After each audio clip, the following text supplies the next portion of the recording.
वैसे जरूरी नहीं है, लेकिन वीडियो को लाइक या फिर डिसलाइक कर दिया करें। पहले मैं द ड्राउन्ड जायंट मूवी को एक्सप्लेन करूंगी। इस मूवी के स्टार्ट में हम 3 साइंटिस्ट को बीच पर जाते हुए देखते हैं, जिनमें से एक आदमी स्टीवन हमें डेड जायंट के बारे में ये स्टोरी सुनाएगा। असल में इस समंदर में एक दिन पहले एक काफी बड़ा तूफान आया था, जिसकी वजह से एक डेड जायंट बीच पर आ गया था। उस डेड जायंट को देखकर फिशरमैन काफी हैरान थे और इसीलिए वो इस बारे में पुलिस को इन्फॉर्म भी करते हैं, लेकिन कोई भी उनकी बात पर यकीन नहीं करता। लेकिन जैसे जैसे लोग बीच को विजिट करते हैं तो उनके पास सुनाने के लिए सिर्फ जायंट की कहानियाँ थी, और अब साइंटिस्ट खुद बीच को विजिट करने का डिसाइड करते हैं, जहाँ वो खुद उस जायंट को अपनी आंखों के सामने देख रहे थे, जिसके बारे में वो काफी बार सुन चुके थे। उस जायंट को देखने के लिए बहुत सारे लोग आए हुए थे वहाँ पर, लेकिन कोई भी उसे टच नहीं कर रहा था क्योंकि सारे उससे डर रहे थे। अब यहाँ पर स्टीवन और उसके आदमी अंदाजा लगाते हैं कि शायद उसका वेट 80 टन के करीब होगा। स्टीवन उनसे कहता है कि जायंट के बारे में मैंने ये सुना है कि इनकी एज का अंदाजा लगाना बहुत मुश्किल है, पर स्टीवन उसके नोज और लिप्स को देखते हुए कहता है कि ये एक यंग जायंट था। वो तीनों साइंटिस्ट उस जायंट की बॉडी के आसपास खड़े होकर उस पर रिसर्च कर रहे थे। स्टीवन इस दौरान उसके हाथ के पास जाता है, जो कि तालाब की लुक दे रहा था, यानी उसका हाथ इतना बड़ा था कि पानी जमा होने के बाद वो एक तालाब बन गया था, जिसमें छोटी छोटी मछलियाँ तैर रही होती हैं। स्टीवन का कहना था कि इस जायंट की साइज से भी ज्यादा हैरान कर देने वाली बात तो ये है कि जायंट अभी तक एग्जिस्ट करते हैं, और वो बीच पर खड़े हुए लोगों को जायंट से कंपेयर करते हुए कहता है कि ये तो जायंट की छोटी छोटी अनकम्प्लीट कॉपीज हैं। अभी स्टीवन उसे देखकर हैरान हो ही रहा था कि तभी उसकी एक कलीग उस जायंट की बॉडी पर चढ़ जाती है और वहाँ मौजूद वो सब लोगों को बताती है कि ये बिल्कुल सेफ है। तभी सुनकर वो सब लोग जल्दी से उस जायंट की बॉडी पर चढ़ जाते हैं, और ऐसा करके वो लोग काफी खुश हो रहे थे। कोई उस जायंट की बॉडी पर जंप कर रहा था तो कोई खेल रहा था, लेकिन स्टीवन ना तो उसे टच करता है और ना ही उस पर चढ़ता है। दूसरी तरफ उसकी कलीग उस जायंट के बारे में नोट्स बना रहे थे,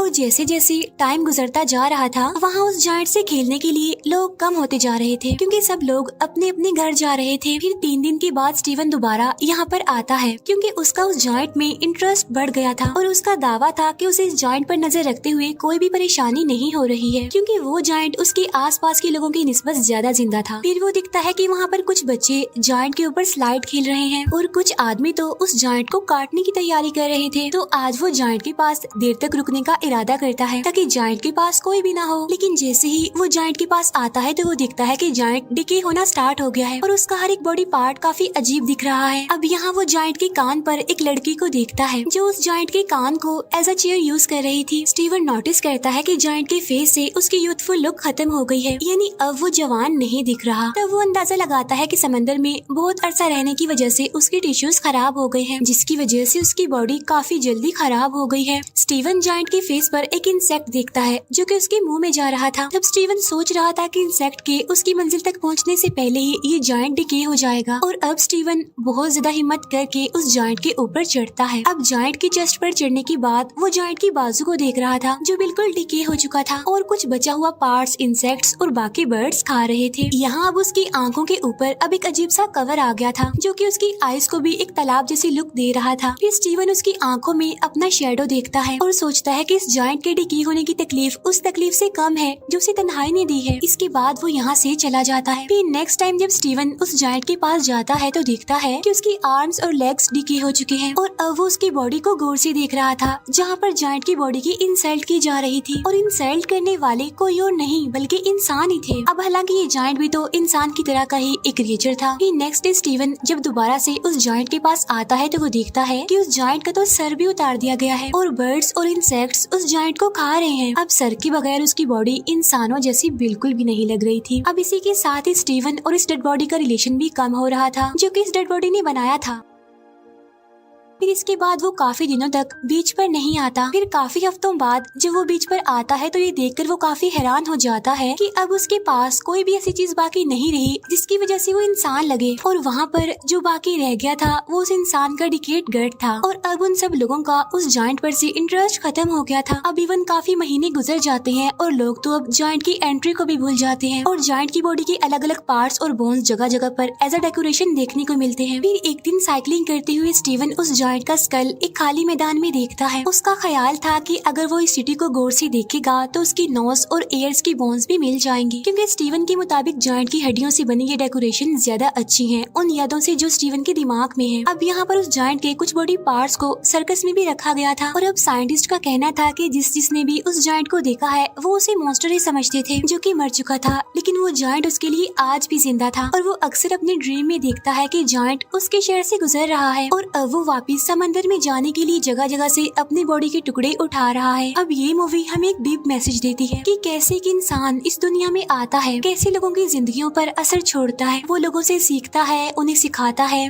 लेकिन फिर जब वो इस दुनिया से चला जाता है तो लोग उसे भूल जाते हैं। इवन दिन, महीने, साल गुजर जाते हैं लेकिन कोई उसे याद नहीं करता। सेम ऐसे ही जैसे हमने इस मूवी में देखा कि कैसे एक जायंट आया और सबके अट्रैक्शन बन गया, लेकिन फिर वही बात, दिन, महीने, साल गुजर गए लेकिन किसी को वो याद नहीं रहा। असल में यही इंसान की जिंदगी का कड़वा सच है कि जब तक कोई इंसान जिंदा रहता है तो लोग उसे याद रखते हैं, लेकिन अगर वही इंसान मर जाए तो थोड़े ही दिन बाद लोग उसे भुला देते हैं। और अब मैं एक्सप्लेन करूंगी आइस एज मूवी को। इस मूवी के स्टार्ट में हम एक कपल को देखते हैं जो कि एक न्यू अपार्टमेंट में शिफ्ट हुए थे। उनमें से आदमी जिसका नाम रोब था वो अपने घर में कुछ सामान लाते हुए नजर आता है। मीनवाइल उसकी वाइफ गेल घर में सामान सेट कर रही होती है। गेल को अपने इस न्यू अपार्टमेंट में एक पुराना फ्रिज नजर आता है जो कि लैंडलॉर्ड इस घर में छोड़ गया था। अब गेल उस अगली फ्रिज से परेशान थी, पर रोब उसे कहता है कि पुरानी टेक्नोलॉजी में जरूर कुछ अमेजिंग होता है, जिस पर गेल टॉन्टिंग वे में कहती है हाँ ये अगली सी मोटर जो इसके ऊपर लगी हुई है। अब गेल यहाँ पर न्यू फ्रिज रखना चाहती थी लेकिन रोब अभी न्यू फ्रिज अफोर्ड नहीं कर सकता था। गेल अपने हस्बैंड की चालाकी को मजाक में उड़ा देती है। अब वो दोनों इस इशू को यहीं पर छोड़कर ड्रिंक एंजॉय करने का सोचते हैं क्योंकि वो शिफ्टिंग करते हुए काफी थक जो गए थे। अब जैसे ही रोब फ्रिज में आइस लेने जाता है तो उसे फ्रिज आइस चंक से ढका हुआ नजर आता है। फिर आखिर वो बड़ी मुश्किल से एक क्यूब निकाल कर अपने ड्रिंक में डालता है। वो दोनों मिलकर बैठते हैं और अपने नए घर की खुशी को सेलिब्रेट करते हैं। अब ड्रिंक की एक सिप लेने के बाद रोब को आइस में कोई अजीब सा स्ट्रक्चर नजर आता है और जब उसे रियलाइज होता है कि वो एक जानवर है तो उसे अपनी आंखों पर यकीन नहीं होता। वो आइस क्यूब गेल को दिखाता है और पूछता है क्या सच में इसमें कुछ है। तब गेल जल्दी से मैग्नीफाइंग ग्लास लेकर आती है। वो एक छोटे से क्रिएचर को आइस क्यूब में फ्रीज देखते हैं। वो दोनों उस क्रिएचर को देखकर काफी हैरान और कंफ्यूज थी क्योंकि वो बहुत छोटी थी। वो नोटिस करते हैं कि इस छोटी सी क्रिएचर को हंट किया गया है क्योंकि उन्हें उसकी बॉडी में स्पेयर्स यानी नेजे नजर आते हैं। तब ये देखकर वो और ज्यादा हैरान परेशान हो जाते हैं और अब गेल जल्दी से जाकर फ्रिज से सारी आइस निकालती है तो यहाँ पर रिवील होता है कि इस फ्रिज के अंदर एक पूरी मिडिल एज सिविलाइजेशन वर्क कर रही है। फ्रिज के अंदर टाइम बहुत तेजी से गुजर रहा था। यहाँ का एक सेकंड गुजर रहा था तो वहाँ के हफ्तों गुजर रहे थे। अब ये देखकर वो दोनों हस्बैंड वाइफ काफी हैरान थे और वो ये भी सोच रहे थे कि ऐसा पॉसिबल कैसे हो सकता है। अब वो शहर के अंदर जो लोग थे वो भी इन दोनों को बड़े गौर से देख रहे थे। अब क्योंकि वो छोटे से थे इसीलिए वो इन दोनों को जायंट समझ रहे थे, लेकिन फिर भी उन लोगों को इनके यहाँ पर होने से कोई प्रॉब्लम नहीं थी। फिर कुछ देर बाद रोब उस छोटे से क्रिएचर को अपने घर के एक प्लांट में दफन कर देता है। वो छोटा सा क्रिएचर जिन्हें सबसे पहले आइस क्यूब से मिला था। इस बात पर गेल उसका दोबारा मजाक उड़ाती है। इसके बाद जब वो दोबारा फ्रिज खोलते हैं तो देखते हैं कि अब वो शहर मिडिल एज से इंडस्ट्रियल एज में चेंज हो गया है। वो भी सिर्फ इतने से ही टाइम में,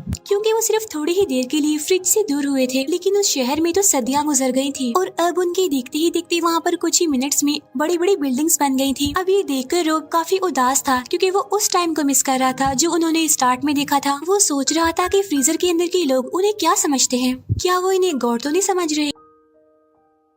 लेकिन तभी वो दो कंस्ट्रक्शन वर्कर को फ्रीजर के अंदर ही उन्हीं के बारे में बात करते हुए देखते हैं। वो कह रहे थे कि हम इन दो पागल जायंट्स को हर रोज देखते हैं और हम उस ब्रोकली को भी देखते देखते थक गए हैं जो गेल के दांतों में नजर आ रही थी। और अब उनके देखते हुए ही वो इंडस्ट्रियल कम्युनिटी मॉडर्न कम्युनिटी में चेंज हो जाती है और वहाँ की सारी बिल्डिंग सुपर स्ट्रक्चर में चेंज हो गई थी और साथ साथ उन्हें वो छोटी छोटी चीजें उड़ती हुई नजर आती है जो रोब को लग रहा था कि शायद ये प्लेन्स हैं। और टाइम को गुजरते हुए वो लोग काफी गौर से देख रहे थे। रोब अब इस एज को देखकर सरप्राइज था और सोच रहा था कि अगर ये हमारी दुनिया से रिजेंबल करता है तो इस मॉडर्न एज की बात क्या होगा। और इतनी ही देर में वो वहाँ पर एक लाइटिंग ऑब्जेक्ट को देखते हैं। तब रोब हैरान होता है कि ये क्या चीज है और वो उसे देखने के लिए करीब जाता है। इसके बाद वो जोरदार झटके से दूर गिरता है। अब गेल उसकी हेल्प के लिए उसके पास जाती है और उसका फेस जला हुआ देखती है, जिससे उनको अंदाजा होता है कि वो एक लॉन्चर था और वहाँ पर वॉर चल रही थी। फिर जब वो कुछ सेकंड्स के बाद वहाँ पर जाते हैं तो वहाँ पर सब कुछ खत्म हो गया था। अब वो इस फ्रीजर को बंद कर देते हैं क्योंकि वो इस वॉर को बढ़ाना नहीं चाहते थे। इसके बाद वो लोग पिज्जा ऑर्डर करते हैं, अपने खाने को काफी इंजॉय करते हैं और अब उनको तकरीबन 1 घंटा गुजर गया था। उन्होंने अभी तक फ्रिज को खोल कर नहीं देखा था कि वॉर खत्म हो गई है या फिर नहीं। अब रोब कहता है कि हमें उस फ्रिज को दोबारा खोलना चाहिए, लेकिन इस बार वो शायद डर रहे थे। वो वहाँ पर सब कुछ खत्म हुआ देखने से डर रहे थे, लेकिन जब वो फ्रिज खोलते हैं तो वो काफी हैरान रह जाते हैं ये देखकर कि वहाँ पर वॉर खत्म हो गई है और छोटे छोटे इंसानों ने सब कुछ रिकवर कर लिया है। वो वहाँ छोटी छोटी फ्लाइंग कार्स को भी देखते हैं जो कि सिटी में पर्ल्स की तरह लग रही थी। वो सिटी की इस स्टेज को अपने फ्यूचर से कंपेयर करते हैं।